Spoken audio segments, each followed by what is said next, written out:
वंदे मातरम।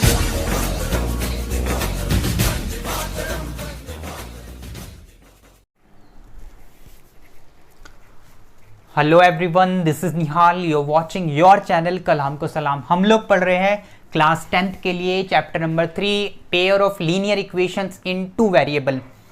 एक लेक्चर हमारा हो चुका है जिसमें हमने इंट्रोडक्शन के बारे में बात की थी। हमने कहा था आपको कि हम सबसे पहले एक्सरसाइज 3.3 को करेंगे। सब्स्टिट्यूशन मेथड के बारे में हमने थोड़ी सी बात की थी। आज हम इसी सब्स्टिट्यूशन मेथड से रिलेटेड क्वेश्चन को करने वाले हैं। एक्सरसाइज 3.3 क्वेश्चन नंबर फर्स्ट का फर्स्ट पार्ट आपको बुक में मिल जाएगा। x plus y is equal to 14, x minus y is equal to 4। आपको सॉल्व करना है बाय सब्स्टिट्यूशन मेथड, राइट। सबसे पहले let's say this is equation number 1, this is equation number 2। इतना समझ में आ गया? बिल्कुल। हमने क्या किया था सब्स्टिट्यूशन मेथड में, हम एक वेरिएबल को यहीं कहीं रख लेते हैं, बाकी को दूसरी तरफ भेज देते हैं, चाहे हमारे वेरिएबल हम चाहे इक्वेशन फर्स्ट को लेकर ये काम करें या इक्वेशन सेकंड को लेकर ये काम करें। हम क्या करते हैं, चलिए सेकंड को हमने x को यहीं कहीं रख दिया, 4 यहीं का यही है ये वाला, y निगेटिव है इधर आके पॉजिटिव हो गया, राइट। इसके बाद ये इक्वेशन नंबर 3 होगी।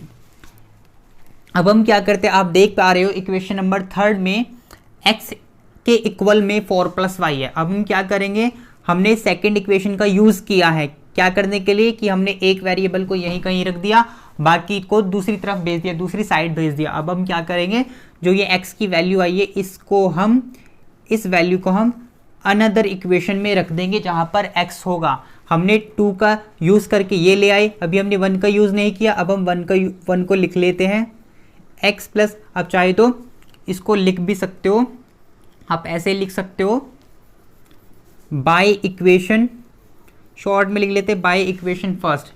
इक्वेशन भी लिखने की ज़रूरत नहीं है, बाय इक्वेशन फर्स्ट। अब हम 1 को नोट करते हैं, x प्लस वाई इक्वल में 14 लिखा हुआ है, राइट। x जहाँ है उसके प्लेस पर 4 प्लस वाई लिख दिया हमने, प्लस वाई लिख दिया यहाँ पर 14। देखो ये x है, यहाँ पर 4 प्लस वाई लिख दिया, ये रखा हुआ है, ये y एज इट इज़ 14। अब आप देख पा रहे हो 4 ये रहा, y और y ऐड करोगे 2y, ये आपका 14 हो गया, राइट। अब हमने 2y को यहीं कहीं रख दिया, ये 4 उधर जाके निगेटिव हो जाएगा, 14 माइनस 4। आई होप आपको समझ में आ रहा होगा।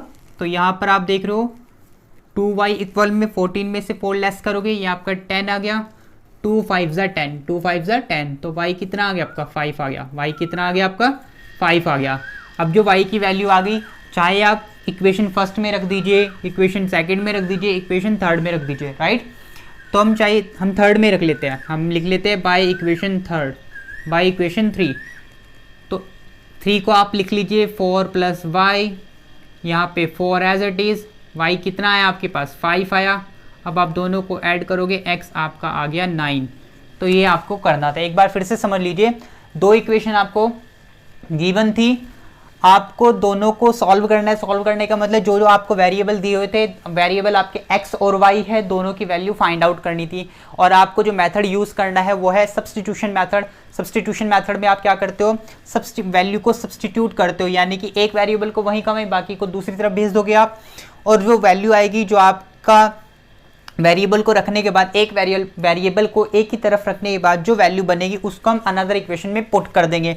यही हमने किया। हमने क्या किया, माइनस वाई इधर आके पॉजिटिव हो गया, x की वैल्यू 4 प्लस वाई, इस 4 प्लस वाई को हमने इस x की जगह रख दिया इक्वेशन फर्स्ट में। इक्वेशन फर्स्ट ये रही, x के प्लेस पर हमने 4 प्लस वाई को रख दिया, y as it is, 14 as it is, 4 as it is, y और y 2y, 14 as it is, 2y as it is, 4 यहाँ पर ये पॉजिटिव है, उधर जाके निगेटिव हो जाएगा तो निगेटिव हो गया। तो 2y as it is equal as it is, 14 में से 4 लेस करोगे 10, 2 से 10, 5 10 जा, आई मीन टू से 2 5 जा 10। यहाँ पे y की वैल्यू 5 आ गई। अब जो y की वैल्यू 5 आ गई, y को आप चाहे 1 में पुट कर दीजिए, सेकेंड में या 3 में, आपका x निकल कर आ जाएगा। ये है आपका एक क्वेश्चन नंबर फर्स्ट का फर्स्ट पार्ट, राइट। चलिए एक और क्वेश्चन करते हैं। देखिए इसका सेकंड पार्ट लिखा हुआ है, s माइनस टी इक्वल में 3 है, s upon 3 plus T upon 2 equal में 6 है। इसको भी आपको सब्स्टिट्यूशन मेथड से सॉल्व करना है। इसको भी हम कर लेते हैं। This is equation number first. अब देखिए आप चाहे तो इसको इक्वेशन सेकंड मान लीजिए या फिर आप इसको सॉल्व कर लीजिए थोड़ा सा। आप देखिए यहाँ पर अपॉन में 3 है, यहाँ पर अपॉन में 2 है। आप एलसीएम यूज़ कर सकते हो। 3 और 2 का एलसीएम होता है 6। कितना होता है 6। एलसीएम लेना आपको आता है, अगर नहीं आता है तो मुझे कमेंट सेक्शन में ज़रूर बताइएगा, मैं बता दूंगा आपको, बट वरना हम टाइम वेस्ट नहीं करेंगे एलसीएम। तो 3 के टेबल में 6 2 टाइम्स चलेगा, 3 2 उस 2 की s में मल्टीप्लाई कर देंगे 2s। फिर से समझिए, इस 3 के टेबल में 6 देखना है कितने टाइम्स चलेगा, 2 टाइम्स। कितना टाइम चलेगा 2 टाइम्स, 3 2 उस 2 के ऊपर मल्टीप्लाई 2s, यहाँ पर प्लस एज इट इज 2 के टेबल में 6 3 टाइम्स और 3 की t में मल्टीप्लाई 3t, राइट। यहाँ पे हो गया 6। अब देखिए इसको 2s प्लस 3t, इसका अपॉन 1 कर सकते हो। चलिए मैं एक बात बता देता हूँ आपको, यहाँ पे इसका अपॉन 1 किया, यहाँ पर हम कर देते हैं क्रॉस मल्टीप्लिकेशन। क्रॉस मल्टीप्लिकेशन का मतलब यहाँ की मल्टीप्लाई यहाँ पर, यहाँ की मल्टीप्लाई यहाँ पर, क्रॉस यानी कि क्रॉस आपने कैंची को देखा होगा, सीजर को देखा होगा, उसी की तरह देखिए। तो हमने क्या किया, 2s प्लस 3t की 1 में मल्टीप्लाई करोगे तो 1 की किसी यानी कि 2s प्लस 3t की 1 में मल्टीप्लाई करोगे तो यही आएगा। यही मतलब 2s प्लस 3t इक्वल का साइन 6 की 6 में मल्टीप्लाई करोगे, 6 6 या 36, राइट। अब हम इसको इक्वेशन नंबर सेकंड कह देते हैं। क्या कह देते हैं, इक्वेशन नंबर सेकंड, राइट। हमने इस वाली इक्वेशन को इस फॉर्म में चेंज कर दिया। अब आप वही काम करेंगे, चाहे हम इस इक्वेशन को थोड़ा वेरिएबल को यहीं पर, एक वेरिएबल को यहीं पर रख लेते हैं, बाकी को दूसरी तरफ, या फिर इसमें आप देख रहे हो इसमें अगर करोगे तो थोड़ी दिक्कत आएगी, तो हम आसान वाली को कर लेते हैं। दिक्कत क्यों आएगी इसके मैं आपको किसी और क्वेश्चन में बताऊंगा। पहले हम इस तरीके से कर लेते हैं। फर्स्ट क्वेश्चन को देखिए, I mean to say first equation को देखिए। यहाँ पर आप S as it is, T negative है, उधर जाके पॉजिटिव हो गया, उधर जाके positive. This is equation number 3, this is equation number 3। अब देखिए फिर वही बात आ गई, s equal to 3 plus T आ गया। अब आप इस s की वैल्यू को इस वाली इक्वेशन में रख दीजिए, अनदर इक्वेशन में, क्योंकि इस बार आप फर्स्ट को यूज़ कर चुके हो तो आप सेकंड में रखोगे। तो आप लिख दीजिए by equation number second, by equation number second, second को नोट कर लीजिए, 2s प्लस 3t इक्वल में 36। ये देखिए 2s की s के प्लेस पर 3 प्लस t रख दिया हमने। कितना रख दिया, 3 प्लस t, ये वाला plus as it is 3t 36। ध्यान से समझिए, 2 ये रहा, इस s के प्लेस पर 3 प्लस t रख दिया, ये प्लस ये रहा 3t ये रहा, इक्वल ये रहा 36 ये रहा।